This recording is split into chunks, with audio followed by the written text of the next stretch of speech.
दादा राम राम. राम राम राम. आपलं नाव सांगा पूर्ण. माझं नाव दिलीप ज्ञानदेवराव शिंदे, राहणार कातखेड, तालुका दर्यापूर, जिल्हा अमरावती. बर, आता हे विजेता कापूस वाहनाचा आपण दर्यापूर मध्ये शुभारंभ केला.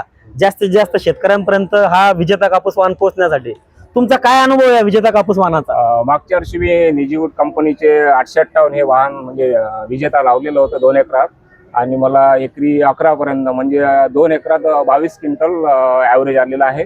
आणि या वर्षी पण मी 4 एकरासाठी मी बियाणं खरेदी केलेलं आहे. 4 एकरचं बियाणं घेतलेलं आहे. हो हो. शेतकऱ्यांनी विजेता जास्तीत जास्त वापरलं पाहिजे का? हो, वापरलं पाहिजे. धन्यवाद दादा. धन्यवाद.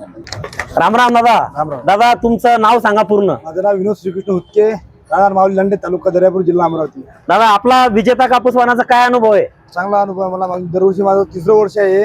3रं वर्ष आहे विजेताचं. हो. बर, मागच्या वर्षी मला एकराला 13 क्विंटल लागलाय. एकर मध्ये 13 क्विंटल निघाला. काय वैशिष्ट्य आहे विजेता कापूस वाहनाचं? उगराई कमी येते, हा, लवकर बुंडो. लवकर परिपक्वता म्हणजे माल लवकर तयार होतो. हो. आता यावर्षी पाऊस पण कमीच आहे, तर लवकर येणारा कापूस वाहन विजेता निवडायला पाहिजे आपण. तुम्ही किती एकरवर लागवड करता यावर्षी? यावर्षी मी 40 पॅकेट घेतलेले आहेत. 40 पॅकेट खरेदी केले. 11-12 एकर बरं, आमच्या शेतकऱ्यांना काय सांगाल या विजेताबद्दल? चांगलं वाहन आहे, रोगराई कमी येते, लावायला पाहिजे. लावायला पाहिजे आहे ना. धन्यवाद दादा.